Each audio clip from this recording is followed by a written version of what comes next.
So, a pleasant day, everyone. So, for today, we are going to talk about writing a draft based on memorable experience. So, credits to Schools Division Office of Marikina City. So, I'm using their material for this video. And this subject is creative nonfiction. So, we are currently on our second quarter, module 3.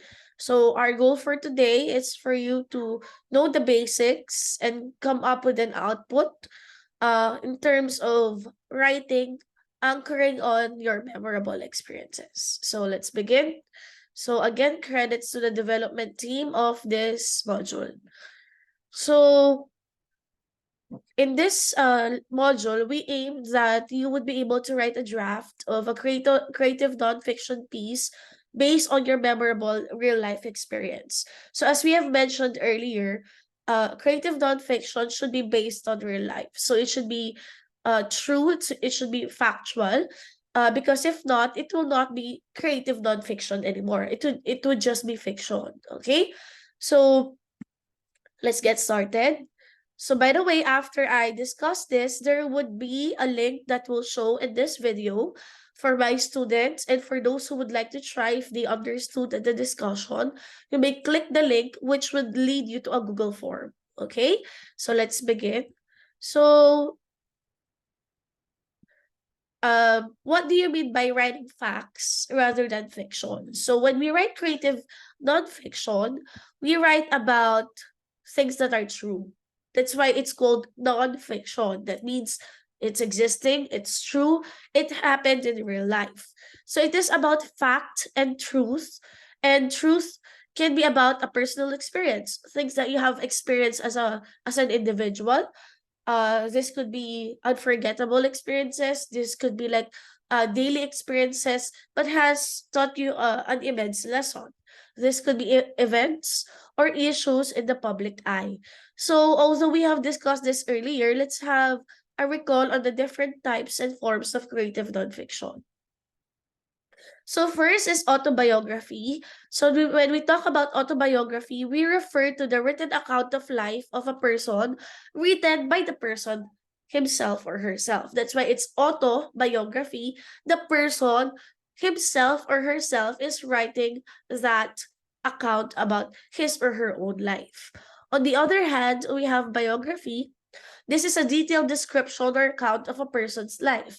So if I'm going to write about the life story of my grandmother, that would be biography. But if I'm going to write my life account, that would be an autobiography. Next, we have literary journalism or reportage. These reports on an event, history, or an actual case based on direct observation, investigation, or thorough research and documentation. So for literary journalism or reportage, there was really that case that transpired. It was really an actual case, but it is written in a literary form. So there would be the use of literary techniques. There would be the use of literary devices. So it makes the delivery more colorful than the usual. Like if you're going to compare it to journalism, journalism is practically straight. For literary journalism, we are putting together truth while using the techniques in creative writing. Okay? So we also have travelogue. So a travelogue is a person's account of a journey to another country or place. So it can either be a written report with numerous factual details or a narrative story about personal impressions and experiences supported by image. So it just couldn't be about the place. You could talk about the culture, the people, and the experience itself on that particular place. We also have reflection essay. For reflection essay, this is the form of writing where we practically examine and observe the progress and meaning of a writer's individual experiences, like a journal about thoughts on a certain topic. So there is the examination, the analysis, the observation of your individual experiences. This is where you step back, then you try to reflect about that particular incident or experience, then you write it down. Okay? So a true narrative is an objective account of something. Example is a journalism report.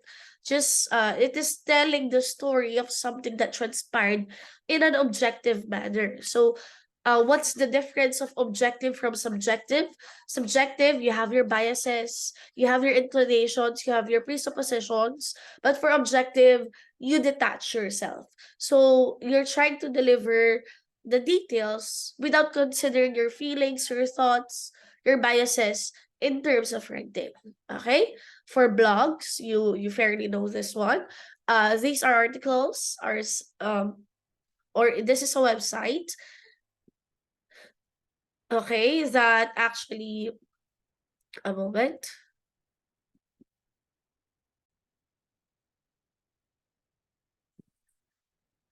Okay, so as mentioned, for blogs, these are websites that contain articles called posts that are changed regularly. So although many people would write blogs or are writing blogs, but not all of them are reliable sources. So if you're writing your uh, research articles, your thesis, these are not reliable sources for your review of related studies because technically everyone could write blogs.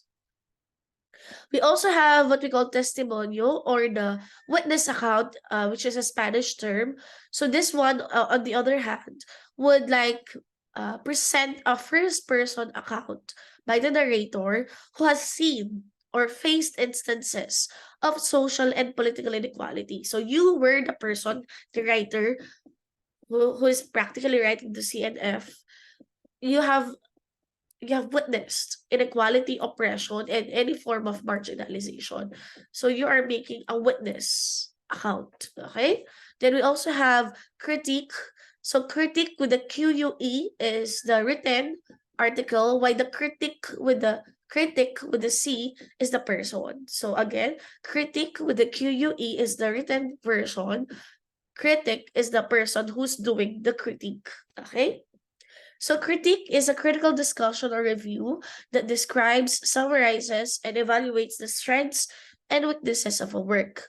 So this is where you look not only on the weakness of a work, but you also include the strengths. So when you critique, you present both sides. Okay?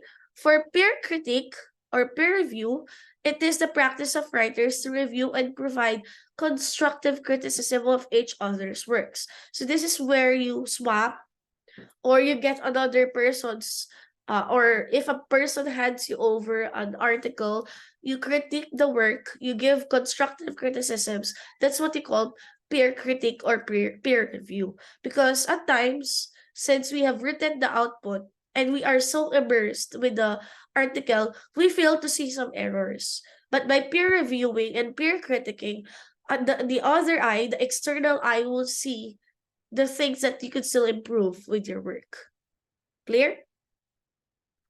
So creative nonfiction writing is a process as much as a product. So understanding that writing is a process with several stages to observe allows you to write more efficiently. So we have our process. So it enables us to focus on one task at a time rather than like multitasking, doing numerous things at the same time. So the writing process breaks a large task into small manageable steps. So we have the following. We have pre-writing, we have drafting, we have revising, we have editing, and we have publishing. Okay? So we have the first one. So for pre-writing, this is where you explore a subject, you narrow your focus to a specific topic, you research about the topic, and you gather details and organize them. So this is where the planning, it's the initial part of writing, okay? So we have four key elements for this one. We have topic, author's purpose, audience, and special considerations. So first, you have to come up with your topic. So pre-writing would help you narrow down your topic, okay? This is also where you would identify your purpose as an author. And here, you also start to think of your audience. To whom are you like writing this article for? And then, what are your special considerations? So pre-writing is the initial part, okay? So drafting, on the other hand, is the first written version or draft.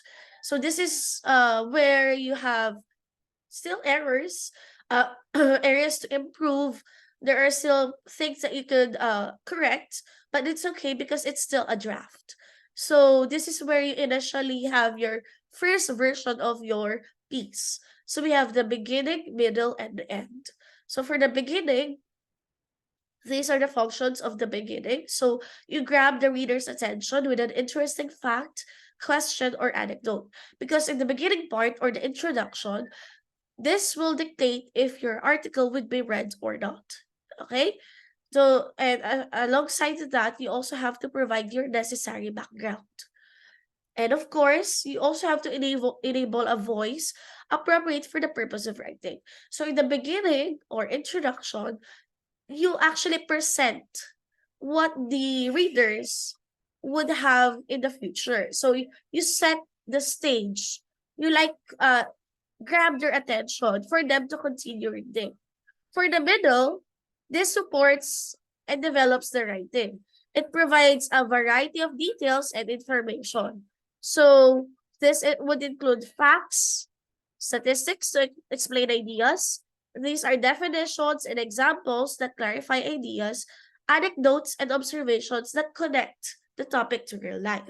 So in this case, these would give you the body. This would give you the flesh of your piece. So these are organized to present the supporting details according to the pattern. So these are the basic patterns of organization if you still remember your reading and writing. So you organize details chronologically, you present statements according to correct reasoning, you present details from least to most important or most to least, you cover causes and effects, similarities and differences, pros and cons. Okay?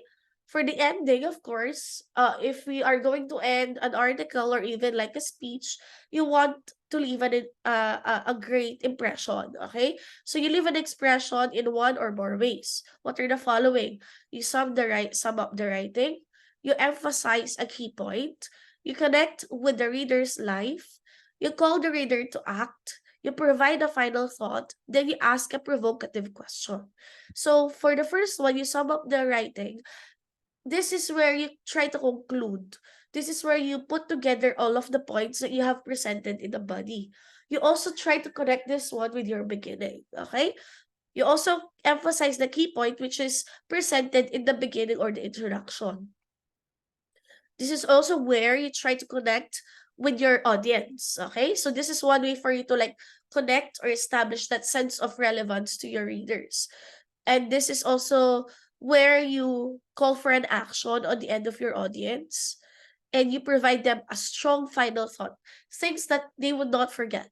Okay, because at the end of the day, after reading, your readers would ask themselves, what have I learned? Okay, there should be something that they would remember based on what you have written. And then lastly, you ask a provocative question. So this could be like a rhetorical question or a question that will make them reflect about matters based on what you have presented.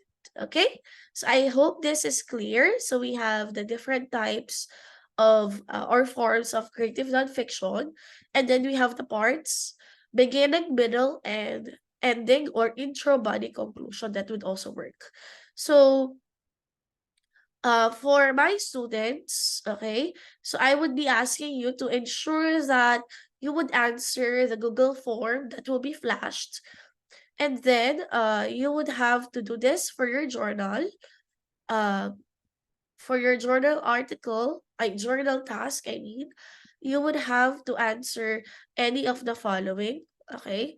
So look at the assessment, choose one of these prompts that could help you start or draft your creative nonfiction, and then uh, write at least 3 paragraphs that would anchor on any of these ideas. Okay? And then I would also require my students to answer the activity number. Okay. So I'll be asking you to answer activity 3. Okay. and what I can do. Okay? So are we clear with that? So if there are questions, you could like comment on the comment box, and then I could answer that by the next video. So I hope you've learned something today. I hope you've learned something today. So that's it. Let's call it a day. Bye.